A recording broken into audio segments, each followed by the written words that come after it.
13,000 feet पे बनी हुई अरुणाचल प्रदेश के अंदर एक ऐसी टनल हिंदुस्तान के अंदर जो कि अपने आप में एक अजूबा है, जिसका नाम है सेला टनल। सेला टनल नेशनल प्रोजेक्ट है। ये इंडिया की हाईएस्ट टनल है, वर्ल्ड की 3rd हाईएस्ट टनल है जी। पक्का इसको देखने के लिए लोग रुकते हैं वहाँ पे। विंटर्स में इनिशियली हमने 24 घंटे काम किया। 24 घंटे 24 घंटे 6 4 शिफ्ट में मतलब रोटेशन। रात को भी काम चले। यस वरना ये होता ही नहीं ना, कैसे करते हैं हम इसको फिर। सर क्या बात है। एक तरह से आप इस प्रोजेक्ट को इफेक्टिवली देखेंगे, प्रोजेक्ट 3.5 ईयर्स में ये प्रोजेक्ट कंप्लीट जी, जो कि पहाड़ों में एक बहुत बड़ी बात है। 13,000 फीट पे 100% की ये अचीवमेंट है। सबसे बड़ा जो हमारा ऐसा मोमेंट था वो क्लाउड बस्ट था, जो जुलाई 23 में हुआ। क्या हुआ सर उसमें? उस दिन रात को तकरीबन 10 बजे मैं सैपर में मेरा लोकेशन है जी। वहाँ पे मैं था और अचानक ऐसा लगा कि भूकंप आ गया करके। पूरी धरती हिल रही थी, सब कुछ हिल रहा था, बहुत आवाज आ रही थी, ऐसा लग रहा था कि कुछ रोल कर रहा है। इसकी स्टडी 2013 में स्टार्ट किया था बॉर्डर रोड्स ने। बेसिकली हमें ये चूज करना था कि हम अपना टनल का स्टार्ट पॉइंट क्या रखेंगे। और पहाड़ों में क्या है कि आपको 1 मीटर भी सरप्राइज मिल सकता है और आपको उसके पूरे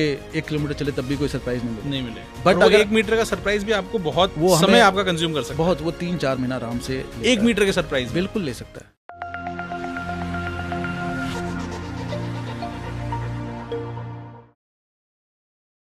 तेरह 13,000 फीट पे बनी हुई अरुणाचल प्रदेश के अंदर एक ऐसी टनल हिंदुस्तान के अंदर जो कि अपने आप में एक अजूबा है, जिसका नाम है सेला टनल। जेके सुपर पॉडकास्ट की जनता, एक बार फिर से आपका स्वागत है एक नए एपिसोड के अंदर। और ये प्रोजेक्ट पूरा किया है BRO ने, बॉर्डर रोड्स ऑर्गेनाइजेशन। और बॉर्डर रोड्स ऑर्गेनाइजेशन जब भी कोई प्रोजेक्ट करता है वो एक कमाल का प्रोजेक्ट होता है, वो एक बहुत ही उम्दा प्रोजेक्ट होता है, लेकिन वो एक बहुत जरूरी प्रोजेक्ट भी होता है। और इस एपिसोड में हमारे साथ जो है वो है colonel Ravikant Tiwari. Thank you so much. आज आप लोग जो पॉडकास्ट देखने वाले हैं, कमाल का पॉडकास्ट है, क्योंकि मैं आपको पहले ही डिस्क्लेमर में डाल देता हूँ कि सर एक बहुत ही एंथुजियास्टिक स्पीकर भी हैं। सर जब बात करेंगे तो आपका माहौल बन जाएगा, आपको मजा आ जाएगा। और जिस बारे में बात करेंगे वो चीज़ देश के गर्व करने वाली बात है, वो चीज़ कमाल की चीज़ है, उसके बारे में बात करेंगे। सर बहुत बहुत स्वागत है आपका। Thank you so much. Thank you so much. Sir कैसे हैं? आई एम वेरी फाइन, बहुत ही अच्छा लग रहा है अभी ये अरुणाचल से दिल्ली आकर। जी, मौसम का मजा आ गया होगा सर। ये देश के 2 हिस्से हैं जी। वो देखते हैं ना कि कैसे टेम्परेचर जो वेरिएशन है जी। जहाँ यहाँ पे 48 डिग्री सेल्सियस चल रहा है, वहाँ पे 13 से 14 डिग्री है। हाँ।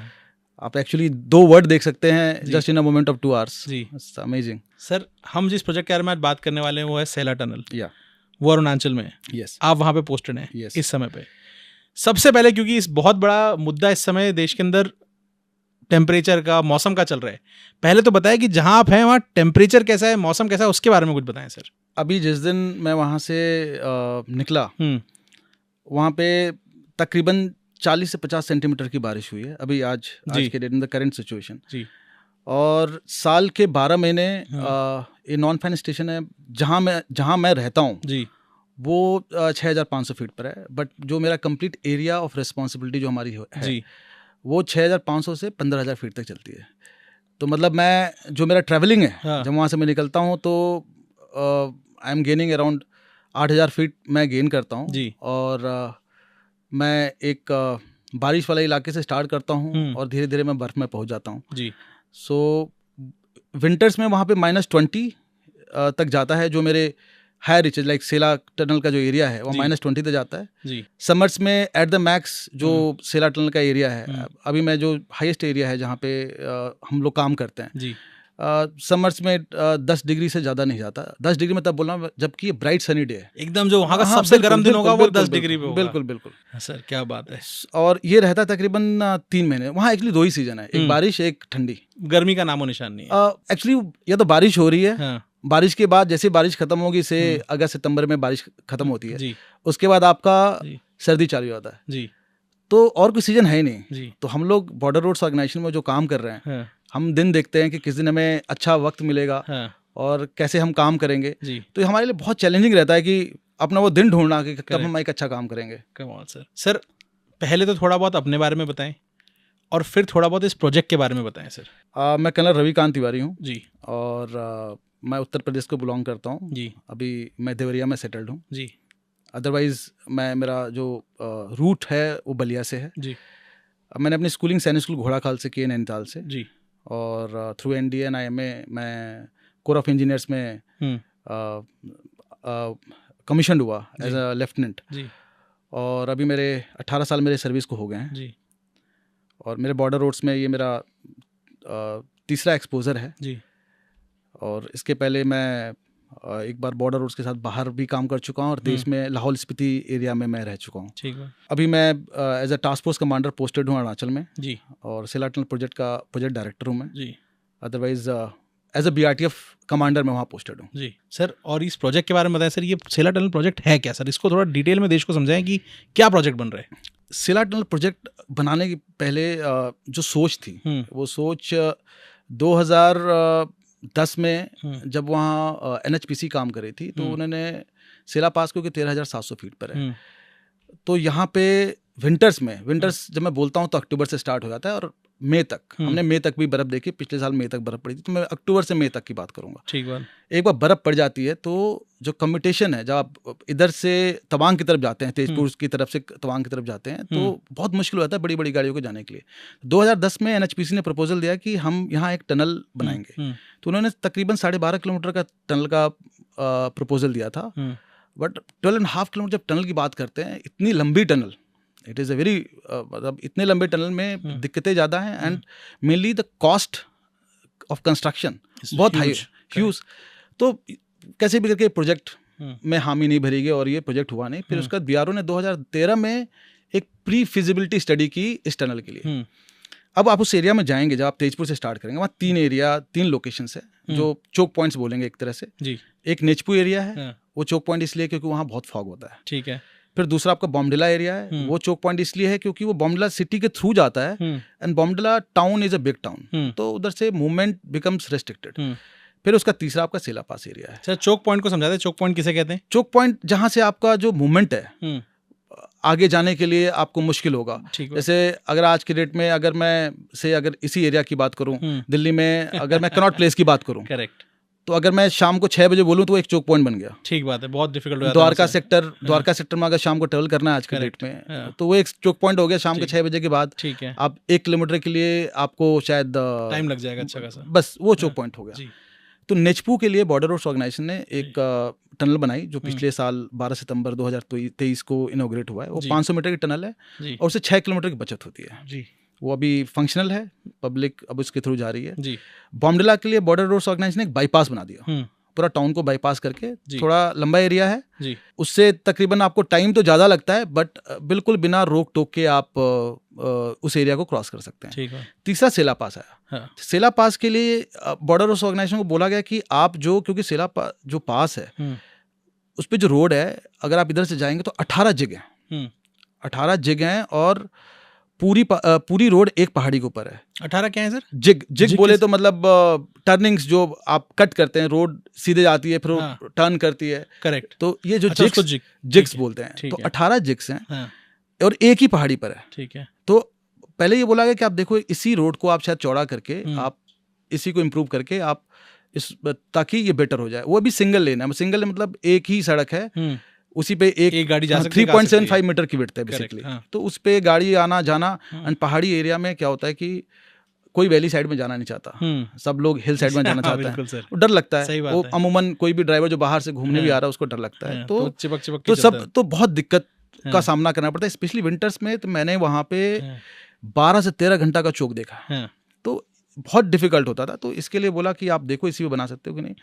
तो जब हमने स्टडी की तो ये हमें अंदेशा लगा कि अगर हम इसको कट करेंगे तो ये पूरी रोड बंद हो जाएगी, और ये जो रोड है वो इस एरिया की लाइफलाइन है। BCT रोड जो बोलते हैं, बालीपारा चारीद्वार तवांग रोड, ये टोटल 317 किलोमीटर की रोड है। तो अगर बंद हो गया तो तवांग तक का पूरा एक्सेस, कोई और अल्टरनेट एक्सेस नहीं है। तो ये बंद हो गया तो आगे की सब लोग को बहुत दिक्कत होगी, कंस्ट्रक्शन करने के लिए बंद करना ही पड़ेगा। हाँ। तो हमने इसको शेल्फ किया और पूरा एक ग्रीनफील्ड अलाइनमेंट लिया, और क्योंकि अब इतना बड़ा हम टनल नहीं प्रपोज करना चाह रहे थे, तो उसके हिसाब से हमने स्टडी किया, अप्रोच रोड देखा, और फाइनली हमने प्रपोजल दिया कि हम इसमें 2 टनल बनाएंगे और बाकी रोड्स होंगी। ठीक है। 2 टनल का जो इनिशियल जो प्रपोजल था वो 500 मीटर और 1500 मीटर का था, बट बाद में जब हमने अपना जियोलॉजिकल स्टडी किया तो उसको फाइनली जो अभी हमने बना रखा है वो 1005 मीटर की एक टनल है। ठीक है। और 1600 मीटर की दूसरी टनल है, और उसके अलावा आपके 8.63 किलोमीटर की अप्रोच रोड्स हैं। ठीक है। But it is a complete greenfield alignment है। सर एक बार ग्रीनफील्ड अलाइनमेंट को समझाइए कि ये क्या होता है सर? ग्रीनफील्ड अलाइनमेंट, ठीक है, पूरा आंसर इसके नाम में ही है जी। जो भी जहाँ पे कोई आबादी ना हो, कोई पहले कुछ कोई कंस्ट्रक्शन ना हो, वो हो गया ग्रीनफील्ड अलाइनमेंट। तो इधर हमने जहाँ से, क्योंकि ये कम्प्लीटली भी आज जो रोड है ये बैसाखी एक लोकेशन है, वहाँ तक ये रोड डबल लेन है, मतलब दो साइड से ट्रैफिक चल सकती है। ठीक है। तो वहाँ तक डबल लेन था, जहाँ से सिंगल लेन रोड था तकरीबन 20 किलोमीटर का, वहीं से हमने एक अलाइनमेंट सर्च किया। ठीक है। जिसमें हमें 2 टनल, छोटे छोटे टनल बनाने पड़े हैं और मैक्सिमम पोर्शन रोड का हो। ठीक है। तो उस प्रपोजल को हमने जब बनाया तो उसमें हमारे 2 टनल, एक 500 मीटर का तकरीबन आया और एक तकरीबन 1500 मीटर का आया, और रोड तकरीबन 11-12 किलोमीटर की आई। लेकिन बाद में जब हमने इसको जियोटेक स्टडी किया और इसका जियोलॉजिकल स्टडी किया, तो फाइनली जो टनल की लेंथ आज है, एक जो टनल 1 है वो 1005 मीटर की है, जो टनल 2 है 1600 मीटर की, वो 1600 मीटर की है, और इन दोनों के बीच में 1100 मीटर गैप है जी। टनल 1 के लिए पहुंचने के लिए आपको तेजपुर साइड से तकरीबन 6.7 किलोमीटर चलना पड़ेगा, और टनल 2 के बाद आपको 700 मीटर चल के आप, वहाँ एक जगह है नूरानांग जी, आप वहाँ जाकर मिलते हैं और यू एग्जिट। इस टोटल प्रोसेस में आप 8 किलोमीटर बचते हैं। 8 किलोमीटर बड़ी चीज़ नहीं है, बड़ी चीज़ है कि आपका ये जो तेजपुर साइड से जो 18 जिग और जो सिंगल लेन रोड है वो बचता है। उसके बाद सेला टॉप से डबल लेन रोड है जी। ये बचने की वजह से एज ऑन डेट जो मैंने देखा है मेरी गाड़ी जनरली बॉर्डर रोड्स की जो गाड़ियां हैं, थोड़ी हम लोग वहाँ के अकस्टम्ड होते हैं, तो हमारी गाड़ियां नेगोशिएट थोड़ा फास्ट करती हैं। Correct. But generally it is 1 hour, 1 घंटे का समय आपने वहाँ बचा दिया है। बिल्कुल ही आराम से 1 घंटे लाइट व्हीकल्स, और बड़ी गाड़ियों के लिए तो 1.5 घंटे 2 घंटे, क्योंकि जब डबल लेन हो गया तो आपकी पूरा ट्रैफिक डिस्पर्स हो गया। करेक्ट। वो कहीं दिखती नहीं है, फील ही नहीं होता कि इधर गाड़ियां चल रही है। वरना उस रोड पे हमेशा लगता था कि कितनी गाड़ियां चल रही, एक ट्रक खराब हो गया पूरा रोड ब्लॉक हो गया। सर, जियोलॉजिकल चैलेंजेस के बारे में बात करते हैं। जब ये प्रोजेक्ट स्टार्ट हो रहा था, जब स्टार्ट हो रहा है तो इसकी जियोलॉजिकल स्टडी चल रही है, तो स्टडी के अंदर क्या क्या पाया गया सर? इसकी स्टडी 2013 में स्टार्ट किया था बॉर्डर रोड्स ने। इसमें हमने जियोलॉजिस्ट, जियोटेक इंजीनियर, बेसिकली हमें ये चूज करना था कि हम अपना टनल का स्टार्ट पॉइंट क्या रखेंगे जी, और हमारा टनल का एंड पॉइंट क्या होगा जी, हमारा रोड का स्टार्ट पॉइंट क्या होगा और रोड का एंड पॉइंट क्या होगा। ठीक है। ये यंग माउंटेन्स हैं जी, तो दे आर जनरली फ्रजाइल बोलेंगे तो मतलब वीक, कमज़ोर होते हैं जी, और इसमें ड्रिल और ब्लास्ट करना थोड़ा मुश्किल होता है। ठीक बात। तो हमें वो स्टेटा देखना था जहाँ पे मुश्किलें थोड़ी कम से कम हो जी, क्योंकि बीआरओ ने इससे पहले रोहतांग टनल किया था, उससे हमारा कुछ एक्सपीरियंस था। तो हमें पता था कि हमें अपना जो सर्वे का जो पोर्शन है उसको बहुत ही बखूबी करना है, ताकि आगे हमें जाके दिक्कत ना हो। तो हमें वो एरिया देखना होता है जहाँ पे एक तरह से टनल में बोलें ओवर बर्डन बोलते हैं, जहाँ से आपका जो ओवर बर्डन है, मतलब आपका जब टनल बनेगा उसके ऊपर जो आपका अर्थ मास है वो कितना है, वो कम से कम हो। That was the main M. तो उसका वी डिड द स्टडी और हमने फाइनलाइज किया ठीक है हमारे टनल का स्टार्ट पॉइंट ये होगा और एंड पॉइंट ये होगा। बट जब बाद में हमने चालू किया उसको काम करना, तो लगा कि यहाँ पे जो स्टेटा है काफ़ी वीक है। फिर हमने उसको थोड़ा सा तकरीबन 100 मीटर और शिफ्ट किया। तो जो आपने पहले किया वहाँ पे डिफिकल्ट था अर्थमास की वजह से। ऊपर जो अर्थमास वहाँ का जो स्टेटा था, जो जियोलॉजिकल स्टेटा ही था, वही बहुत वीक था। अगर मुझे बनाते थे हमें आगे जाके बहुत दिक्कतें हो सकती थी। ठीक बात। तो हमने उसको 100 मीटर और शिफ्ट किया, और उसके बाद वापस हमने देखा कि अब ये टनल अगर हम यहाँ स्टार्ट करते तो फिर कहाँ एंड होगा। फिर हमने उसको देखा, और इस प्रोसेस में थोड़ा सा स्टार्टिंग में टाइम लगा, बट मुझे लगता है कि जैसे हम किसी बिल्डिंग को बनाते हैं या किसी भी काम को करते हैं, सबसे जो इम्पोर्टेंट पहलू होता है वो है प्लानिंग। अगर आपने प्लानिंग ठीक किया तो and will always better. Correct. या मेहनत आप स्टार्टिंग में थोड़ा ज़्यादा कीजिए या पूरी ज़िंदगी भर मेहनत कीजिए। सही बात है। तो हमने ये डिसाइड किया कि स्टार्टिंग में थोड़ा मेहनत करके थोड़ा सा टाइम जो हमारा, अगर इसमें थोड़ा ख़राब भी होता है, ख़राब तो नहीं बोलूँगा, थोड़ा टाइम जो लगता भी है तो उससे कोई दिक्कत नहीं है। Ultimately what is our requirement कि ये जो टनल बाद में बने, उसके बनने के बाद हमें कोई दिक्कत ना हो, या बनने के दौरान कोई दिक्कत ना हो। अच्छी प्लानिंग की वजह से आपने 100 मीटर इधर शिफ्ट करने की वजह से आपका काम कंपैरेटिवली काफी इजी हो गया। कंपैरेटिवली हमें कोई बहुत सरप्राइजेस नहीं देखने पड़े। अदरवाइज पहाड़ों में क्या है कि आपको 1 मीटर भी सरप्राइज मिल सकता है, और आपको हो उसके पूरे 1 किलोमीटर चले तब भी कोई सरप्राइज नहीं मिले। बट अगर 1 मीटर का सरप्राइज भी आपको बहुत समय आपका कंज्यूम कर सकता है। बहुत, वो 3-4 महीना आराम से 1 मीटर के सरप्राइज बिल्कुल ले सकता है, डिपेंडिंग है वो कितना बड़ा सरप्राइज है। अगर पूरा ही कोलैप्स हो गया, कैविटी बोलते हैं इसको, अगर पूरा ही कोलैप्स हो गया, उसको क्लियर करते करते वो कैविटी को रोकते रोकते हमारी बहुत टाइम चला जाता है। तो प्लानिंग के बाद आपका जो इंस्ट्रूमेंटेशन होता है, जो आप मशीन्स वगैरह लगाते हैं, वो सब बहुत इंपॉर्टेंट हो जाता है, ताकि आप कंटिन्यूस स्टडी कर सके कि आपको ड्रिल ब्लास्ट करने के बाद उसके अंदर क्या हो रहा है। सर अब इस पूरे पॉडकास्ट को थोड़ा और पर्सनल लेवल पे ले चलेंगे कि आप जब पहले दिन वहाँ पहुँचे, जब आपको पता पड़ा कि आपकी पोस्टिंग वहाँ हो गई, तो आपका एक्सपीरियंस क्या था जब आप वहाँ पहुँचे, आपने देखा कहाँ पे उस समय पे प्रोजेक्ट खड़ा था, वहाँ से बात को बताइए सर। जब मैं इस प्रोजेक्ट के लिए गया, मेरे से पहले कर्नल परीक्षित मेहरा, सेना मेडल जी, उनको बॉर्डर रोड्स में टनल मैन भी बोला जाता है, उन्होंने से पहले रोहतांग टनल में काम किया, यहाँ काम कर रहे थे, तो वो भी एक्सपर्ट हैं टनल में। और मेरी जब पोस्टिंग आई, मैं एक जियोटेक इंजीनियर हूँ फ्रॉम IIT खड़गपुर। अच्छा, आप IIT से engineer? IIT I have done MTech from IIT Kharagpur. कमाल सर। ठीक है, तो हमारा इसके IIT में इसके पोर्शन टनलिंग का कुछ पोर्शन कवर होता है जी, बट थ्योरी और प्रैक्टिकल बिल्कुल अलग चीज़ें होती है। जमीन आसमान। आप बिल्डिंग आप डिज़ाइन करेंगे पेपर पे, you can be the best designer, but जब आप ग्राउंड पे करते हैं तो बहुत सारी चीज़ें होती हैं जी, बहुत सारी अटकलें आती हैं जो आप सोचे नहीं होंगे। फिर आपको लगता है कि इसमें हम कौन सा फार्मूला लगाएंगे, वहाँ फार्मूला काम नहीं करता है, वो आप कैसे डिसीजन लेते हैं एज पर द कोड, जो कोड्स होते हैं कैसे आप क्या करते हैं। वहाँ से मैं वहाँ गया तो स्टार्टिंग में जब मैंने टनल को अपने आंखों के सामने देखा। आप कब पोस्ट हुए सर वहाँ पे? मैं मार्च 2023 में पोस्ट हुए या। और तब तक काम कितना हो चुका था सर? तकरीबन 85% हो गया था। और वो एरिया जब आप वहाँ पहली बार पहुंचे तो क्या रहा सर वहाँ पे? वहाँ पे रोड नहीं था पहुँचने के लिए, मतलब रोड एक तरफ से था, दूसरी तरफ से रोड अभी अंडर कंस्ट्रक्शन था जी। और टनल के अंदर तो केवल पानी चल रहा था, क्योंकि टनल के अंदर क्या होता है, ड्रेनेज होता है जी, और ड्रेनेज के बाद सरफेसिंग होता है, वो उस टनल में था नहीं, तो उसमें तो गाड़ी जा नहीं सकती थी। दूसरे टनल में भी जो दूसरा टनल है, वो जो 1600 मीटर का टनल है, उसमें आपका एक स्केप टनल है और एक मेन टनल है, क्योंकि एज पर कोड क्या होता है कि जब कोई भी टनल 1500 मीटर से बड़ी होती है तो उसमें एक स्केप टनल देना अनिवार्य है, ताकि कोई भी एक्सीडेंसी हो तो वो तो ये 1600 मीटर की तो एक पैरेलल स्केप टनल हमने दे रखा है जी। तो वो भी, उसमें भी कोई सरफेस नहीं था, इसमें भी तकरीबन 50% सरफेस वाज नॉट देयर। और ऊपर लाइनिंग होती है, जो आप टनल का फिनिश पोर्शन देखते हैं, जो पूरा बेसिकली लाइनिंग बोले तो सीमेंट पोर्शन जो देखते हैं, पूरा कर्व पोर्शन, वो भी उसमें भी हो ही रहा था।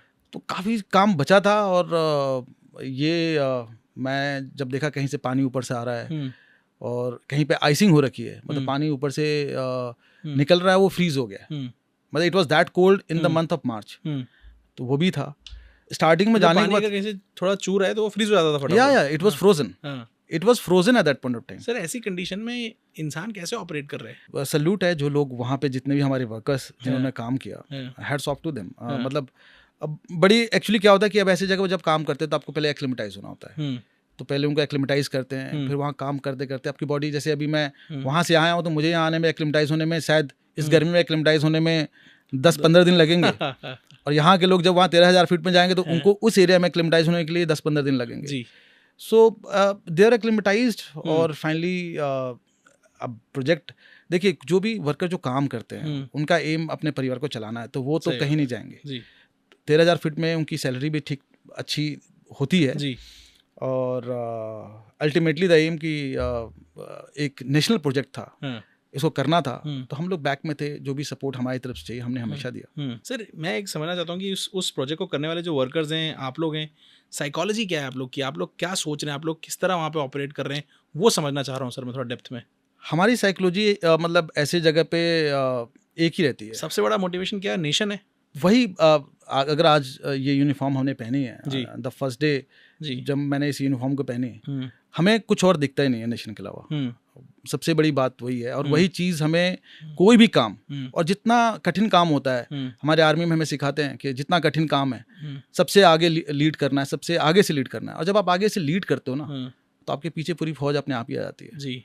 And that is the biggest thing, and I have seen it number of times. इतनी जगह हमने देखा है, leader are not made and they are born. Correct. I put it other way, they are not born, they are made. They are made. ठीक है, तो आप वहाँ पे जाते हैं, अपने काम से आप लीडर बनते हैं, आप कैसे लीड कर रहे हैं। इस परिस्थितियों में सबसे आगे, सबके सामने खड़े रहना बहुत ज़रूरी है। ठीक बात। अगर आप नहीं रहेंगे तो ऐसे काम हो नहीं पाएंगे। ठीक बात। तो सर आप वहाँ पहुँच गए हैं, अब आपने देखा 85% काम हो चुका है, काम चल रहा है, पानी टपक रहा है, वो फ्रीज हो जा रहा है। अब आपका क्या रिस्पॉन्सिबिलिटी वहाँ से शुरू होती है? मेरा रिस्पॉन्सिबिलिटी क्या होता है कि कोई जब प्रोजेक्ट शुरुआत होती है तब बहुत दिक्कतें होती हैं, और कोई प्रोजेक्ट जब खत्म होती है तब बहुत दिक्कत। जैसे आपने घर बनाना चालू किया, ठीक, घर का आपका फाउंडेशन आपने बनाना चालू किया, सबसे ज़्यादा दिक्कत वहीं पर होता है। आपने फाउंडेशन खोदा, वो देखा कि मिट्टी अलग से निकल गई, फिर आपने उसमें कुछ डाला, कहीं पानी निकल गया, कहीं कुछ हो गया, तो that is the first part. एक बार वो फाउंडेशन लग गया तो बिल्डिंग बनने में टाइम नहीं लगता। सही बात। फिर उसका प्लास्टर करते हैं, प्लास्टरिंग के बाद पूरा फिर आपका खेल दूसरा चालू होता है। पेंटिंग किया, पेंटिंग में इतना छोटा काम है जी। मतलब अगर आप बोले पूरी बिल्डिंग का पेंटिंग में बोलूँ तो 3 से 4% का काम होगा। ठीक बात। सबसे ज़्यादा टाइम उसी में लगता है जी। पेंटिंग के बाद आपको जो फिनिशेज हैं, दरवाजा, प्लम्बिंग, सबसे ज़्यादा टाइम उसी में लगता है। करेक्ट। और वो गलत हो जाए ना तो पूरी बिल्डिंग का कुछ भी दिखता नहीं है, सत्यानाश दिखता भी नहीं है। एक्चुअली फिर बोलेंगे बिल्डिंग ही खराब है। एक्चुअली पूरी बिल्डिंग आप कितना ही मजबूत बना लेंगे, जो फिनिशिंग अगर वो ठीक नहीं हुआ तो फिर बिल्डिंग फिर नजर नहीं आती है। सेम चीज यहाँ पे भी था। तो आप इनिशियल पार्ट में नहीं थे वहाँ पे? मैं आया लास्ट के 15% में, जो सबसे टफ था। काफी बड़ा चैलेंज था, बहुत टफ था। मैं तो बोलूँ पिछले 15 महीने से जो मैंने देखा वहाँ पे, पहले तो लगता था कैसे करेंगे। एक होता है कि जब हम किसी नेशनल प्रोजेक्ट करते हैं, सबकी एक टाइमलाइंस होती हैं, तो हमें उस टाइमलाइन को स्टिक करना है। क्या टाइमलाइन मिली थी आपको? इसका अर्लियर टाइमलाइन 2022 था। 22 के बाद एक साल एक्सटेंड हुआ, 23 पहुंचा, फिर फाइनली 24 में कंप्लीट हुआ। और कितना समय लग गया सर इसको करने में? 5 साल, एग्जैक्टली 5 साल लगे इसको करने में। और अगर कोई सोच रहा है कि 5 साल में कर पाना इतना समय क्यों लग गया, तो आप उसे बताएं कि सर ये 5 साल। एक्चुअली 5 साल आप देखें तो ये प्रोजेक्ट 9 फरवरी 2019 को honourable prime minister Shri Narendra Modi ने इसका शिलान्यास किया था जी। और अप्रैल 2019 से प्रोजेक्ट चालू हुआ जी। उसके बाद कोविड आ गया, सबको पता है। कोविड का एक वेव 19 में आया, कोविड 19, 20, 21, बेसिकली 2 साल पूरे आपके उसमें वो तो ऐसे ही चले गए जी। उसके बाद आपका एक्चुअली फिर आपने काम करना चालू किया, तो एक तरह से आप इस प्रोजेक्ट को इफेक्टिवली देखेंगे तो प्रोजेक्ट 3 ईयर्स से ज़्यादा में 3.5 ईयर्स में ये प्रोजेक्ट कंप्लीट हुआ, जो कि पहाड़ों में एक बहुत बड़ी बात है। 13,000 फीट पे 100% की ये अचीवमेंट है। सर अगर कोई व्यक्ति आज को मान लीजिए कोई कह रहा हो कि यार ये तो बहुत समय लग गया, अगर वो वहाँ चला जाए तो आपके हिसाब से उसे क्या एक्सपीरियंस होगा? उसके बाद वो नहीं बोलते हैं। That is the truth. जो वहाँ मेरे साथ कभी भी आए हैं वहाँ पे और जिन्होंने उस जगह को देखा है जी, उस जगह को देखने के बाद कोई नहीं बोलेगा कि 3-3.5 साल बहुत समय लगा। जो भी सितंबर, अक्टूबर, नवंबर, दिसंबर में जो लोग भी वहाँ आए हैं, and they have seen that place. Actually tough है। 13,000 फीट पे काम करना, आप हर चीज से लड़ रहे हैं। क्या चीजों से लड़ रहे हैं सर, आप बताइए। आप सबसे पहले तो अपने आप से लड़ रहे हैं कि आपको अपना मोटिवेशन बहुत हाई रखना है जी। एंड देन अब कमिंग टू इंजीनियरिंग टर्म्स, सबसे पहले अगर आपका एक मशीन ऑफ रोड जाता है तो उस मशीन का स्पेयर हम लाते हैं गुवाहाटी से। गुवाहाटी में वो स्पेयर अगर नहीं रेडली अवेलेबल है, बिकॉज जो भी वहाँ मशीन्स इस्तेमाल हुई हैं सारे Caterpillar, Cat, all the best companies उसके मशीन से इस्तेमाल हुए हैं। उसके स्पेयर्स गुवाहाटी में नहीं है तो वो दिल्ली से आएगा। ठीक है। तो किसी मशीन को ऑफ रोड से ऑन रोड होने में 1 हफ्ता बहुत ही आसानी से चला जाता है। ठीक है। पहला तो ये हो गया जी। स्पेयर्स और सारा कुछ लाना गुवाहाटी से, और सबसे पहले लड़ाई अपने आप से, फिर दूसरा फिर मशीनरी को हमें जिंदा रखना है, वहाँ पे काम करना है, तो उसको मेंटेन करने के लिए हमें सारे स्पेयर्स, वैसे हम रेडली स्पेयर्स रखते थे लेकिन हमें नहीं पता कि आगे क्या खराब होगा जी। तीसरा मशीन की लाइफ, उसको 30% कम कर दीजिए। अच्छा, जो मशीन 10 दिन चल सकती थी वो अब 7 ही दिन चलेगी, क्योंकि मशीन विंटर में चलना है जी। और मशीन स्टार्टअप लेट स्टार्टअप होती है, फिर उसमें हम एक स्टार्टिंग कैप्सूल होता है वो इस्तेमाल करते हैं, उससे वैसे इंजन की लाइफ थोड़ी कम हो जाती है, बट कोई ऑप्शन नहीं है। क्या कैप्सूल है सर ये? वो हम डालते हैं, वो उससे मशीन क्या होता है ना, जब डीजल जो मशीन्स पहाड़ों में वो स्टार्ट होती नहीं है विंटर्स टाइम में, ठीक है, तो एक तो विंटर ग्रेड डीजल हम इस्तेमाल करते हैं और दूसरा हम एक स्टार्टिंग कैप्सूल इस्तेमाल करते हैं, तो इससे मशीन स्टार्ट हो जाती है। अदरवाइज क्या होता है, आप उसको क्रैंक करते रहेंगे, वो मशीन स्टार्ट नहीं होगी, फिर आपके इंजन पे भी दिक्कत आती है, आपका बैटरी डिस्चार्ज हो सकता है। तो ये सारी चीजें हैं, मतलब existing as per the policy, जो हम लोग बीआरओ में भी करते हैं, वहाँ पे भी हमने मशीन में इस्तेमाल किया। तीसरा, मशीन की लाइफ कम हो गई। मशीन की लाइफ कम हो गई, मशीन की एफिशिएंसी कम हो गई जी। फिर इंसान की एफिशिएंसी, अच्छा एफिशिएंसी भी कम हो जाती है या 30% हम उसको सीधे रिड्यूस कर लेते हैं। अच्छा, वो भी मतलब नहीं, मतलब उस तरह का आउटपुट दे पाता जो प्लेन एरिया में दे रहा है। चौथा, जो वहाँ पे इंसान काम कर रहा है उसकी एफिशिएंसी, जो 8 घंटा नीचे काम कर रहा है, विंटर्स में तो 6 घंटे में हम रोटेशन कर देते हैं, अगली शिफ्ट या अगले रोटेशन वाले बंदे आते हैं, 6 का रोटेशन करते हैं। विंटर्स में इनिशियली हमने 24 घंटे काम किए। 24 घंटे 6 4 शिफ्ट में रोटेशन, रात को भी काम चलेगा। यस, ये होता ही नहीं ना, कैसे करते हैं हम इसको फिर। तो इनिशियली तो 24 घंटे काम किए, फिर बाद में धीरे जो रात की जो शिफ्ट है वो बंद कर दी, तो इट वाज 18 आवर्स। 6 घंटे जो रात वाली शिफ्ट है, रात को 8 बजे बंद करते हैं। सर इस रात जो है वो ज्यादा रिस्की है दिन से? नहीं, कुछ भी रिस्की तो नहीं है वहाँ पे। ठंड बहुत होती है जी। विंटर्स में। एक्चुअली क्या है कि जैसे मैं आपको प्रॉब्लम्स बता रहा था, एक तो ये हो गई, फिर होगा चौथा कि किसी भी सिविल इंजीनियरिंग में पानी सबसे ज़्यादा जरूरी चीज़ है। और वहाँ पे विंटर्स में पानी इतनी हर जगह से लेकिन नहीं है ही नहीं। वो तो सब नाले नदी सब फ्रीज हो जाते थे। नेचुरल सोर्स एक जगह से पानी आता था, फिर हमने उसको टैप किया। और जब आपको किसी भी ऐसे एरिया में अगर पानी को फ्रीज होने से बचाना है तो आप उसको सर्कुलेशन करते हैं। पानी जब तक चल रहा है तब तक वो फ्रीज नहीं होगा, बचेगा। तो हमने सर्कुलेशन सिस्टम चालू किया। फिर हमने एक बॉयलर वहाँ रखा, बॉयलर में पानी गर्म रहता था और उससे हमने सर्कुलेशन चालू किया तो पाइपलाइन भी फ्रीज नहीं होते थे। और तो ये 24 घंटा सर्कुलेट होता रहेगा वो, हाँ, उसको सर्कुलेशन में रखते थे, कोई ऑप्शन था नहीं। और बॉयलर के साथ कनेक्टेड रहते थे क्योंकि अब कंक्रीटिंग करनी है तो आपके जो एग्रीगेट हैं, जो पत्थर हैं, वो उस टेम्परेचर में आप उसको इस्तेमाल नहीं कर सकते। सही बात है। और जो पानी है तो वो गर्म पानी हम इस्तेमाल करते थे सैंड के साथ, से अराउंड 80 डिग्री सेल्सियस जी। तो ओवरऑल टेम्परेचर जो नॉर्मल टेम्परेचर है जो रिक्वायर्ड है अराउंड 20 से 22 डिग्री का टेम्परेचर रिक्वायर्ड होता है मिक्सिंग के टाइम पे, तो वो हम इंश्योर करते थे ताकि जो हमारा कंक्रीटिंग का जो आउटकम है वो डिजायर्ड जो रिजल्ट है वो हमें मिले जी। तो that was one thing which we did अपने पूरे जो इंजीनियरिंग ये सारे जो कोल्ड एरियाज हैं वहाँ पे ऐसे ही काम होता है। ठीक बात। देन आप केमिकल यूज करते हैं जिससे सेटिंग थोड़ा फास्ट हो जाए। फिर जो शटरिंग है बेसिकली तो चौथा पानी हो गया। फिर उसके बाद सर, उसके बाद आपका मौसम जो है, हम एक तो बारिश है, बारिश में केवल बारिश हो रही है, ठीक बात। सर्दी में केवल सर्दी हो रही है।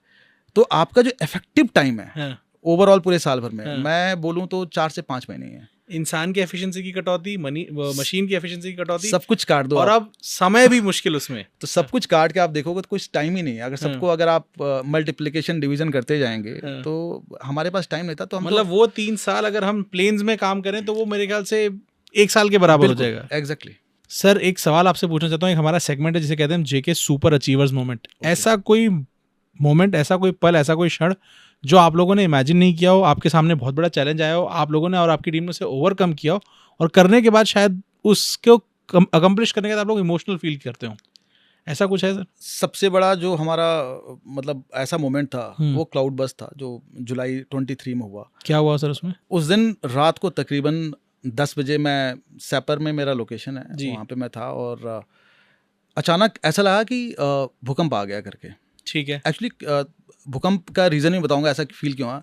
पूरी धरती हिल रही थी, मुझे लगा कि कुछ तो हुआ है। फिर मैं बाहर निकला, इट वाज रेनिंग, बहुत बारिश हो रही थी जी। फिर जो हमारे सामने जो नदी दिरांग रिवर जी, वो उस नदी में बड़े बड़े बोल्डर्स, बड़ी बड़ी टहनियाँ, एकदम काला पानी जी, ये बिल्कुल उसमें चल रहा था। अब ये अंदाजा नहीं था कि ये क्लाउड बस्ट हुआ क्या, क्योंकि क्लाउड बस्ट वो तो क्लाउड बस्ट का बाद का आफ्टर इफेक्ट है जो हमारे इधर आया था। तब हमने इसको चेक किया तो पता चला कि हमारा जो सेला टनल का जो अप्रोच रोड 1 है, जो बैसाखी से जाते हैं, जो 6.7 किलोमीटर की रोड है जी, उसके ऊपर क्लाउड बस्ट हुआ था। और क्लाउड बस्ट मतलब बहुत सारा क्लाउड मतलब पूरा कंप्लीट डाउनपोर, एक बार में इतना सारा पानी आता है, इतना डिस्चार्ज होता है कि रास्ते में जितना भी आपका पत्थर है, टहनियाँ है, पानी का लेवल इतना बढ़ जाता है। एक पत्थर निकलता है, बड़ा सा पत्थर, एक बोल्डर दूसरे बोल्डर से टकराता है, वो भी निकलता है, तीसरा चौथा। तो अल्टीमेटली इसमें केवल बोल्डर चलते हैं, लाइक केदारनाथ में जो हुआ था जी। तो केवल बोल्डर्स ही चलते हैं, पानी तो रहता ही है but it is more of boulders and it was coming from there. और पूरा वो जो नाला है, वो नाला सेला के पास एक टॉप पे ब्लास्ट हुआ, वहाँ से एक नाला, तो वो नाला आके नीचे तकरीबन दिरांग से 8 किलोमीटर ऊपर की तरफ वो मर्ज करता है दिरांग रिवर में जी। तो that whole thing was coming. और जब हम मैंने वहाँ पे जो प्रोजेक्ट मैनेजर थे उनसे बात किया, मैंने बोला कि आप जाके देखिए सब कुछ ठीक है कि नहीं। तो वहाँ से वो निकले और जब देखने के लिए वो गए तो पूरे रोड पे पानी था, पूरे रोड पे पानी। वो तो फिर आगे मैंने उनको फिर मना किया, मैंने बोला कि आपको जाने की जरूरत नहीं है। तो अल्टीमेटली जिंदगी, किसी के जिंदगी से ऊपर कोई भी मतलब कोई भी चीज़ इंपॉर्टेंट नहीं है। मैंने बोला आप छोड़ दीजिए, कल देखते हैं। हम वरीड थे कि वहाँ जो हमारे लेबर कैंप लेबर्स हैं उनको कुछ ना हुआ हो, ठीक थे, तो सब ठीक थे। लेकिन हमारी काफ़ी सारी मशीनरीज अगले दिन जब हम देखने गए तो पहली तो रोड जो 6.7 किलोमीटर की थी वो तकरीबन पूरी खत्म हो गई थी जी। और हमारी काफ़ी सारी मशीनरी दब गई थी, वॉश आउट हो गया था। टनल के अंदर नदी चल रही थी, literally it was all water in tunnel 1। Tunnel 2 के आगे बहुत बड़ा सा एक बोल्डर गिरा हुआ था, thank God nothing happened to the portal. तो बहुत डिवास्टेटिंग था, इतना बड़ा बोल्डर था कि पोर्टल भी, पूरा पोर्टल का आगे पूरा ढक गया था वो। इतना बड़ा बोल्डर था वो, उसको हटाने में हमें 10 से 15 दिन लगे। और बैसाखी साइड से हमारा टनल का एक्सेस 0 हो गया। वो हम 3 महीने लगा हमको ठीक करने में, मतलब जुलाई से लेकर अगस्त, सितंबर, अक्टूबर में जाके हम उस रोड को बस एक्सेसिबल बना पाए टनल 1 के लिए। क्योंकि क्या होता है कि अगर आप इधर से आते हैं तो आपके जो भी तेल के टैंकर हैं, जो भी आपके और भी इक्विपमेंट हैं, वो जल्दी से आपके साइट लोकेशन पहुंच जाते हैं जी। नहीं तो फिर आपको सेला टॉप से जाना है, उधर से आना है, टाइम इज मोर जी, एंड फ्यूल आपका भी खर्चा ज़्यादा हो रहा है, सब कुछ को सबको पेनल्टी लग गया। पर 3 महीने तक ये जद्दोजहद चली और उसके बाद जाके हमने इस रोड को पूरा सुचारू किया और बाद में हमने काम करना चालू किया। But it was very difficult. हमारा रोड का जो डैमेज हुआ बहुत ज़्यादा हुआ था, बट फाइनली अभी टनल को कोई डैमेज नहीं हुआ। टनल को कोई डैमेज नहीं हुआ। टनल तो डैमेज, टनल है इसलिए डैमेज नहीं हुआ, जो भी खुला था वो सारा डैमेज हो गया। रोड बहुत डैमेज हुआ, बहुत ज़्यादा, मतलब उसमें समझ लीजिए हमने पूरी रोड दोबारा बनाई है उसको एक तरह से। कमाल सर, बहुत ही डरावना एक्सपीरियंस है सर ये। वो दिन खराब था बहुत जी।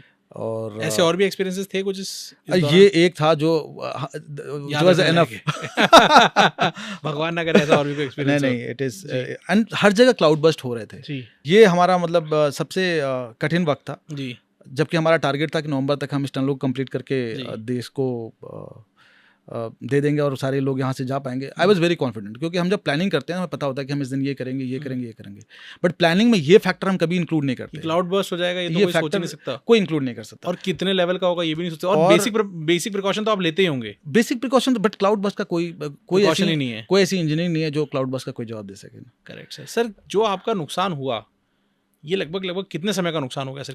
कितना पीछे चले गए आप फिर प्रोजेक्ट में? मैं तो बोलूँ रोड जब हम बनाते हैं तो 1 साल 8-9 महीना हम पीछे चले गए। प्लस उसने जिस पोर्शन को डिस्टेबलाइज किया ना, उसको हमें अभी भी स्टेबलाइज कर रहे हैं, आगे भी स्टेबलाइज करते रहेंगे। रोड तो बना दिए, सब कुछ ठीक है जी, बट इसने पूरा कंप्लीट जो पूरी पहाड़ी है उसको कंप्लीट डिस्टेबलाइज कर दिया इसने। सर डिस्टेबलाइज करने का मतलब समझाएं कि क्या हो गया डिस्टेबलाइजेशन के अंदर? अब जैसे देखिए, जब भी हम पहाड़ को कट करते हैं, करेक्ट, तो द मोमेंट वी कट, वो हम उसको डिस्टेबलाइज हमने कर दिया जी। तो हमने इसको कट किया था, हमने ऑलरेडी इसको डिस्टेबलाइज किया था, लेकिन जो स्लोप्स होते हैं, जो पहाड़ कटने के बाद आपके जो हिल स्लोप्स होते हैं, वो जनरली जेंटल होते हैं जी। इस केस में क्या हुआ, जब वहाँ क्लाउड बस्ट हुआ था, कंप्लीट रोड, क्योंकि जो ये रोड है ये इसमें 3 जिग है जी। ऊपर क्लाउड बस्ट हुआ, वहाँ से पूरा पानी नीचे आने लगा और ये एक जिग से दूसरे जिग से तीसरे जिग, सारे जिग के सारे स्लोप्स को कंप्लीटली बैरन कर दिया, लूज कर दिया। इसके जो कोहिजन था एकदम 0 कर दिया। तो एकदम बिल्कुल आप उसे देखेंगे तो ऐसा लगता है कि बिल्कुल लूज मलबा टाइप, लूज रॉक एंड मलबा टाइप उस वक्त फीलिंग आ रही थी। उसके बाद हमने काफी इसको ठीक किया, वॉल बनाए। सर आप कैसे ठीक करते हैं इसको, क्या करना पड़ता है? जो लूज पोर्शन है उसको हटा दीजिए और बाद में उसके ऊपर आप कंक्रीटिंग कर दीजिए। तो हमने पूरे में कंक्रीट नहीं किया, जहाँ अभी तो ये था कि पहले हम जो भी मलबा है उसे क्लियर करें और जो भी एकदम बिल्कुल इमीडिएट जिसको वो करना है उसको एड्रेस करें। उसको एड्रेस करके फिर हमने रोड कंस्ट्रक्शन किया। रोड कंस्ट्रक्शन के बाद अभी भी हमारा वो जो लड़ाई है इसको ठीक करने का वो चलता रहेगा, क्योंकि पहाड़, जब आप पहाड़ को काटते हैं जो इतने सैकड़ों सालों से जो स्टेबल है, आप उसको टच भी करते हैं तो आप उसको डिस्टेबल, मतलब टोटली उसकी स्टेबिलिटी को आप खराब कर रहे हैं। ठीक बात। और उसके लिए हमारे पास है रिटेनिंग स्ट्रक्चर्स होते हैं, फिर नेलिंग होता है, शॉर्टकटिंग होता है, डिपेंडिंग कि वहाँ का जो ग्राउंड स्टेटा है क्या है, उसके हिसाब से हम अपना स्टेबलाइजेशन मेथड को चूज करते हैं। तो यहाँ पे अभी हमने तो वॉल बना के उसको स्टेबलाइज करके रखा है, क्योंकि इतना जो स्लोप है वो इतना हाई नहीं है कि हमें यहाँ पे एक स्लोप है जिसमें माइट भी आगे जाके हम उसमें नेलिंग और ये सारे टेक्निक का इस्तेमाल करके उसको स्टेबलाइज करें। बट फिलहाल के लिए तो ठीक है, अभी तो चल रहा है। सर आपने अपने टेक्निक्स की बात की है, मैं आपसे पूछूंगा कि आपकी नज़र में ऐसी 2 कोई टेक्निकल चीज़ें जो वहाँ पे हुई हों, जो आपकी नज़र में कमाल का काम हुआ, कोई भी अगर आप मुझे 2 बता सकें तो। 2 टेक्निकल, मैं तो बोलूँगा जो सारी ही चीज़ें जो हुई हैं, जैसे टनल ही जो बनाया हमने, इसको हमने न्यू ऑस्ट्रेलियन टनलिंग मेथड्स बनाया, NATM जी, ठीक है। और ये सीक्वेंशियल मेथड है। मतलब इसमें क्या होता है कि आप पहले पोर्शन को, आप जो फेस है आप उसको देखते हैं जी, फिर आप उसमें ड्रिल करते हैं जी, फिर उसको ब्लास्ट करते हैं जी, आप थोड़ा एडवांस करते हैं जी। ये पूरा फुल फेस ब्लास्ट नहीं करते हैं, हाफ फेस ब्लास्ट किया जी, आगे एडवांस किया जी, फिर उसके बाद इसको बोलते हैं हेडिंग जी, फिर उसके बाद आप बेंचिंग करते हैं। उसके बाद आप जब 100 मीटर आगे चले गए तो फिर आप वर्टिकली डाउन आप बेंचिंग करते हैं। इसमें क्या होता है कि कंप्लीट जो आपका जो 12 मीटर बाई 8 मीटर की जो टनल है जी, वो फ्रंट फेस पे आप ड्रिल ब्लास्ट नहीं करते जी आधा फ्रंट फेस करते हैं और आधा डाउन फेस पर करते हैं जी तो वो जो कंप्लीट जो आपका जो लोडिंग है हाँ। वो लोडिंग सिस्टम गेट्स डिस्ट्रीब्यूटेड वो ठीक है। डिस्ट्रीब्यूट होता है जी तो एक तो हमने ये सिस्टम जो इसमें वो किया जी दूसरा जो ये टनल बनाया हमने एज पर इंटरनेशनल स्टैंडर्ड बनाया जी इसमें जो सेफ्टी फीचर्स हैं वो हाँ। कमाल की हैं बताइए सर इसके बारे में। इसका सेफ्टी फीचर अभी स्टार्टिंग फ्रॉम आपके जो साइनेजेस हैं आपको टनल में थ्रू आउट गाइड किया जाएगा गाइड किया जाएगा इन्फॉर्मेटरी साइन है प्रोहिबिटरी साइन है जी एंड कॉशनरी साइन है जी इसके अलावा कैमरास हैं जी दोनों टनल में कैमरास हैं हाँ। फिर आपका स्मोक डिटेक्टर्स हैं ठीक है आपके हाइड्रेंट्स है फायर हाइड्रेंट्स हैं जी आपके पास आपके इमरजेंसी टेलीफोन्स हैं जी। हर 200 मीटर पे फिर हर आपको 200 मीटर पे एक हर phone 200 लगा मीटर हुआ इमरजेंसी टेलीफोन है विच इज डायरेक्टली कंट्रोल्ड जो कि सीधे वहाँ कंट्रोल बिल्डिंग्स हैं है। जी उससे कनेक्टेड है जी। वहाँ पे एक बंदा बैठा हुआ है अगर किसी को लगता है कि यहाँ आग लग गई है he can from there he can call और भी कोई दिक्कत होगी तो he can call from there जी इसके अलावा हर 75 मीटर पे पुश टू टॉक बटन है आप बस उसको प्रेस करेंगे एंड जो वहाँ पे कंट्रोल बिल्डिंग में जो बंदा बैठा हुआ है वो आपसे बात कर लेगा ये लगा हुआ है और इसके अलावा आपका सर दोनों लगाने की जरूरत क्या है? किसी को फोन पे अगर ऐसा लगता है कि ही इज नॉट कन्वीनियंट और वो नंबर डायल कर रहे हैं कौन सा ये सोच रहा है पुश टू टॉक को बस जाना है प्रेस करना है ठीक है।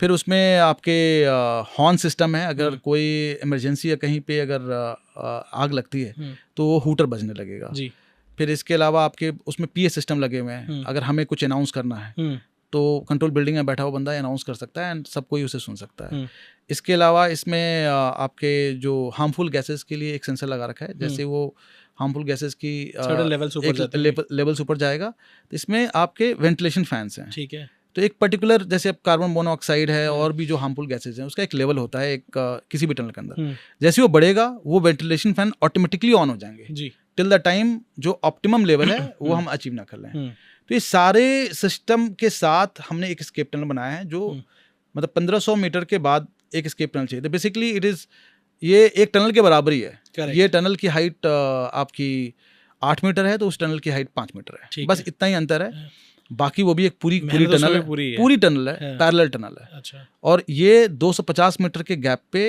आपके एक्सेस हैं इस टनल में थ्रू आउट तो अगर कुछ आपदा होती है या कुछ दिक्कत होती है तो मेन टनल को बंद करके इसमें एक आपके गेट्स इमरजेंसी गेट्स हैं उसके थ्रू आदमी पैदल आपके एस्केप टनल में जा सकता है और वहाँ से निकल सकता है और बाकी जो इस आपदा है उससे हम राहत पा सकते हैं उससे। सर अब वहाँ आप पहुँचे अब आखिरी 15% काम बचा हुआ है उसमें क्या था सर और उसमें क्या क्या काम हुआ?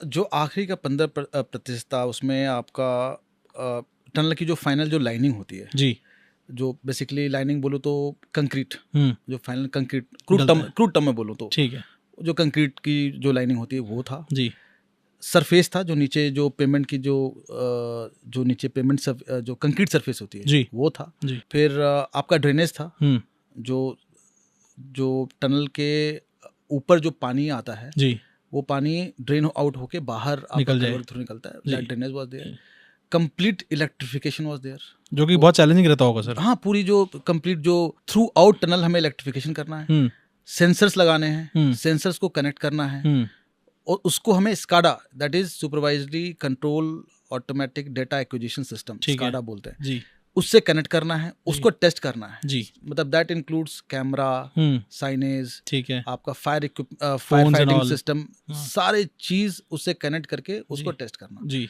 ये और इसके अलावा फिर फाइनल आपका टचअप जो मार्किंग रोड आपके रोड फर्नीचर्स होते हैं रोड फर्नीचर्स बोले तो आपका सेंटर लाइनिंग हो गया आपका एज लाइनिंग हो गया आपके कैट आइज हो गए ये और प्लस पूरा रोड जी रोड पे पूरी सरफेसिंग जी और सरफेसिंग के बाद उसका road furniture correct plus outer जो गेट्स होते हैं वो और प्लस बिल्डिंग ये जो दोनों बिल्डिंग है जो कंट्रोल बिल्डिंग है जो दोनों टनल के स्टार्टिंग पर है ये दोनों बिल्डिंग का बनना ये सब बहुत बड़ा मतलब 2 बिल्डिंग बन रही है रोड बन रही है टनल बन रहा है तीन चीजें ढांचा तैयार होने के बाद उसकी जो प्रॉपर फिनिशिंग है आखिरी का वो सारा काम आपने देखा है। बिल्कुल आपने एक बिल्डिंग अगर आपको बनाने कहीं अगर आप ऐसे प्लेन एरिया में बनाएंगे तो वो बिल्डिंग तकरीबन कितने टाइम में बनती है तकरीबन वो 8 से 9 महीने से जब मैं गया तो वहाँ एक बिल्डिंग आधी थी और एक बिल्डिंग 0 थी तो एक बिल्डिंग पूरी बननी थी जिसके अंदर हमारा पूरा कंट्रोल सिस्टम आना जी वो भी डबल स्टोरी वो भी 13,000 फीट पे जी तो वो एक अपने आप में एक लड़ाई थी। वो कितने दिन में बनी सर आप लोगों से? ये टुक 1 ईयर 1 साल लग गया।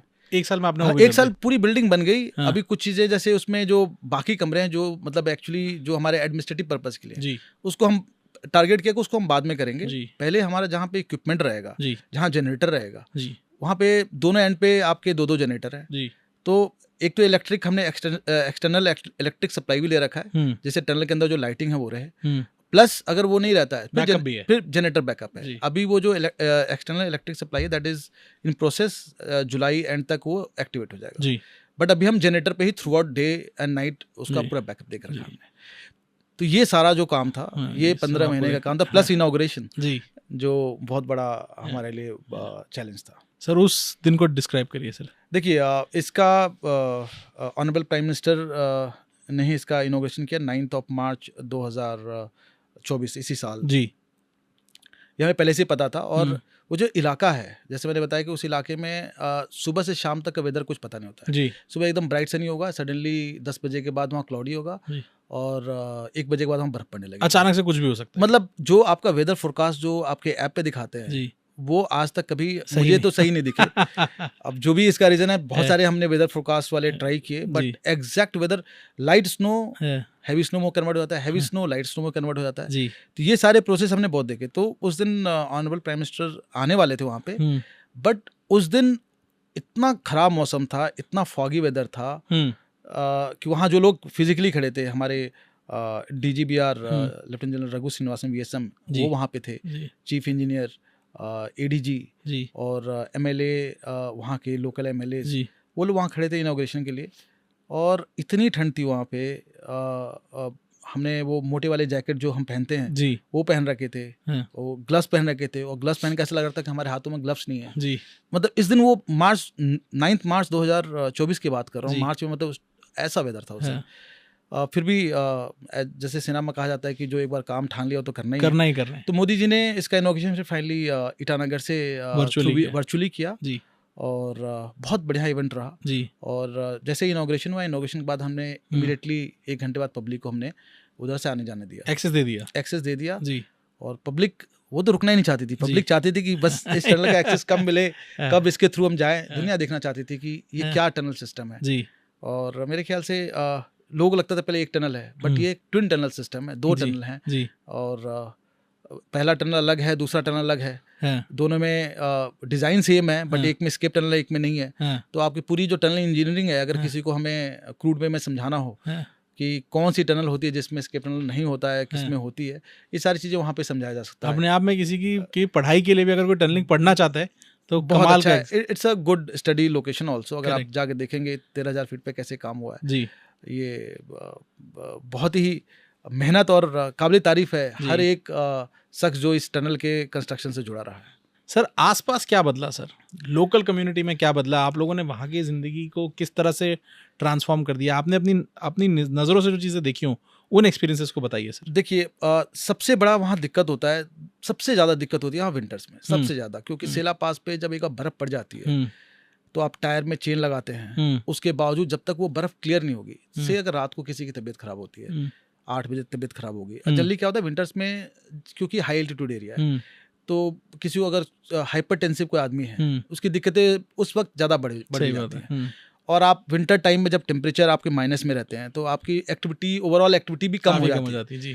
तो उस वक्त अगर कोई मेडिकल इमरजेंसी केसेस होते थे तो मतलब हमारे लिए बहुत बड़ा चैलेंज होता था, जबकि बॉर्डर रोड्स रात को 12 बजे 1 बजे कभी भी है, कुछ भी है, हम अपने मशीन से स्नो क्लेंस तो करते हैं, लेकिन वो जो वक्त है जो बहुत क्रिटिकल होता है किसी पेशेंट के लिए, वो वक्त हमने इस टनल के थ्रू तो खत्म कर दिया। एक तो 1 घंटा हमने वैसे ही कम कर दिया, प्लस इस टनल में क्या है, इसमें बर्फ पड़ेगा लेकिन वो सेला पास पे बर्फ थोड़ी ज़्यादा पड़ती है, और जैसे ही आप थोड़ा सा आप वेस्टवर्ड्स चलते हैं वो बर्फ का जो एक्यूमुलेशन है वो थोड़ा कम होता जाता है। तो ये वेस्टवर्ड्स है जी। तो इधर बर्फ कभी कम पड़ती है, और ज़्यादा से ज़्यादा जो मैंने देखा है अभी पिछले 1.25 साल में, आधा 1 फीट से ज़्यादा बर्फ पड़ती नहीं है। और चूँकि ये रोड बहुत चौड़ी है, बिटमनस रोड है, काली रोड है, तो बस एक मशीन लगा के विदिन 15 मिनट्स हम इसको क्लियर कर सकते हैं। 15-20 मिनट में पूरी रोड क्लियर हो जाती है, एक मशीन चल जाती है तो पूरा क्लियर हो जाएगा जी। मुझे पर्सनली कभी वहाँ पे किसी भी स्नो क्लियरेंस वाली मशीन की जरूरत पड़ी नहीं आज तक। आप 4x4 गाड़ी है, आप आराम से थ्रू आउट टनल आप आराम से निकल जाएंगे। तो पहला तो ये फायदा हुआ। दूसरा हुआ, जो भी चीजें विंटर में क्या होता था कि सेला के उस पार विंटर स्टॉकिंग होती थी, तो आप कोई चीज को स्टॉक कर रहे हैं तो उसकी कीमत वैसे ही बढ़ जाती है। तो जो चीजों की जितनी भी आइटम्स है, चाहे डीजल है, पेट्रोल है, और भी जो खाने की जो सामग्री है, उस सबके जो ओवरऑल कॉस्ट है अब वो धीरे धीरे करके कम हो जाएंगे, बिकॉज आप थ्रू आउट द ईयर आप एक्सेसिबल है।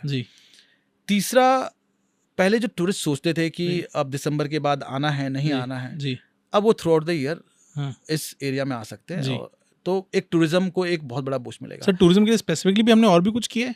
टूरिज्म के लिए अब देखिए, टूरिज्म के लिए वहाँ पे एक टनल जो नेचपू बनी है और ये बन गई है, तो अगर दोनों का ओवरऑल टाइम मैं देख लूँ तो आपने 1.5 आवर्स कम कर दिया है। पहले जो लोग तवांग के बारे में सोच नहीं पाते थे एक दिन में ट्रेवल करने के लिए, आप गुवाहाटी से तवांग, अगर आपके पास थोड़ा सा ट्रेवलिंग का आप बैठ सकते हैं गाड़ी में, तो आप एक दिन में गुवाहाटी तवांग यू कैन पहुंच जाएंगे एकदम आराम से। 8 घंटे में आप मेरे लोकेशन पहुंचते हैं, वहां से 3 घंटे में आप तवांग पहुंचेंगे, तो ओवरऑल टाइम बढ़ गया है। तो ये ओवरऑल टाइम कम होने से क्या है, टूरिज्म इन्फ्लक्स वहां मैंने पिछले से आज साल में तकरीबन डबल का मैंने चेंज देखा है। अच्छा, ज्यादा बहुत ज्यादा 2 गुने लोग आ रहे हैं, 2 गुने लोग आ रहे हैं। इसके अलावा आपका जो उसकी वजह से क्या है, आपका टूरिज्म सेक्टर बूस्ट कर गया टूरिज्म सेक्टर बूस्ट किया, तो अब होटल्स बढ़ने लगे। अभी रिसेंटली वहां पे तवांग में ताज होटल का इनॉग्रेशन हुआ है। अच्छा, या so that is a good sign. Dirang में एक बहुत अच्छा एक अभी होटल बना है जहां में हमारा हेडक्वार्टर लोकेटेड है। तो होटल बनने से लोगों का एम्प्लॉयमेंट बढ़ गया। करेक्ट। तो ये सारी चीज आपको overall economics of the area, जो सोशियो इकोनॉमिक होता है, वो इम्प्रूव हो गया। और वो एरिया में लोग धीरे धीरे कनेक्टेड होंगे, उनको पता चलेगा कि अब देश में भी कैसे तरक्की हो रही है और कैसे चीजें हो रही हैं। और बाय फार ये जो एरिया है, यहाँ का जो रोड है, by far one of the best roads आप जो पहाड़ों में देखेंगे। जो इनफैक्ट आप ये भी बोलेंगे जो बीआरओ में भी कंस्ट्रक्ट है, उसमें भी सबसे one of the best roads, complete conviction मैं कह सकता हूँ। और लोगों को लगता है, जिसमें मैं दोस्तों से कभी कभी बातें करता हूँ, बोले यार वहाँ पे गाड़ी आएगा कि नहीं, वहाँ मैं पहुँच पाऊंगा कि नहीं, मैं उनको कन्विंस करता हूँ पहुँच जाएगा। उनको लगता है, तवांग सुनते लगता है कि यार वहाँ कुछ होगा ही नहीं करके। मैं आपको सच्चाई बता रहा हूँ, मेरे काफ़ी दोस्त वो काफ़ी डरे हुए से फ़ोन पर साउंड करते हैं कि यार कहाँ तक रोड अच्छी है, कहाँ तक कैसे आएंगे, कहीं फंसेंगे तो नहीं। मैंने बोला अभी ऐसा कुछ नहीं है, एक बार आप इस एरिया में आओगे and then you will realise by far it is the best location to travel. आपका अपना कॉन्फिडेंस गेन हो जाएगा। या मतलब अभी मेरे काफ़ी दोस्त गए हैं, वो इतने खुश होकर गए वहाँ से, और वो बोले थे कि यार इतनी अच्छी रोड तो हमने कहीं नहीं देखी, प्लेन में भी नहीं देखी इतनी अच्छी रोड। एंड सच्चाई है, टनल अपने आप में टूरिज्म स्पॉट बन चुका है ऑलरेडी। कोई भी वहाँ आता है, वहाँ उसकी गाड़ी रुकती है, वहाँ एक सेल्फी होती है। और आगे भी हम उसको थोड़ा सा और बेहतर बनाएंगे, ताकि और भी लोग और भी अट्रैक्टिव बनाएंगे, ताकि और लोग रुके। लेकिन फिलहाल वहाँ बस यही देख के कि यू आर एट 13,000 फीट, उस एक सेल्फी के लिए पक्का वहाँ लोग रुकते हैं। सेला टनल वैसे भी नेशनल प्रोजेक्ट है, ये इंडिया की हाईएस्ट टनल है, वर्ल्ड की 3rd हाईएस्ट टनल है। सो अपने आप में ये एक रिकॉर्ड है, तो पक्का इसको देखने के लिए लोग रुकते हैं वहाँ पे। सर, टनल बन के तैयार है, टूरिज्म आ रहा है, लोग आ रहे हैं, काफ़ी कुछ हो रहा है, मेंटेनेंस की तरफ आप लोगों का किस तरह का फोकस है? देखिए, मेंटेनेंस के लिए अभी हमने क्या किया, जैसे अभी आज के डेट में जो बोलते हैं कि जो देश का ही पूरा जोर है कि machinery and automatic, less man power and everything, तो हमने स्काडा लगा दिया, तो हमारा ऑलमोस्ट समझ लीजिए 70% से 80% मैन पावर वैसे ही खत्म हो गया। डेटा कलेक्शन आगे सारा सब एक जगह बैठे हैं, आप वहाँ से कैमरा मॉनिटर कर रहे हैं, आप वहाँ अंदर का एवरी लेवल, आपका कार्बन मोनोऑक्साइड, अगर कोई आग लगती है तो वहीं से आप फायर हाइड्रेंट सिस्टम भी ऑन कर सकते हैं। तो सारा कुछ 2 कमरों में बैठ के हो रहा है। तो वहाँ परमानेंटली हमारे 2 बंदे रहते हैं जो रोटेशन बेसिस पे चेंज होते रहते हैं। इसके अलावा रोड पे हम दिन में 3 से 4 बार हमारे जो लोग हैं वो चक्कर काटते हैं, देखते हैं कहीं पे कोई दिक्कत है, तो दैट इज एड्रेस। ठीक है। तो whole day manning and operation from वो कंट्रोल बिल्डिंग से वो तो चलता रहता है। टनल में भी हमारे अभी, क्योंकि अभी 3 महीने पहले इनॉग्रेशन हुआ है, तो हम अभी भी कुछ लोग टनल में डेली कम से कम 2 से 3 बार टनल के अंदर हम भेजते हैं कि कहीं पे, क्योंकि वहाँ मॉइस्चर बहुत है। ठीक बात है। तो कभी कभी वो मॉइस्चर आपके एमसीबी में इंट्रैप हो जाते हैं, और वहाँ की लाइट सिस्टम में कोई ना कोई दिक्कत कभी कभी होने लगती है।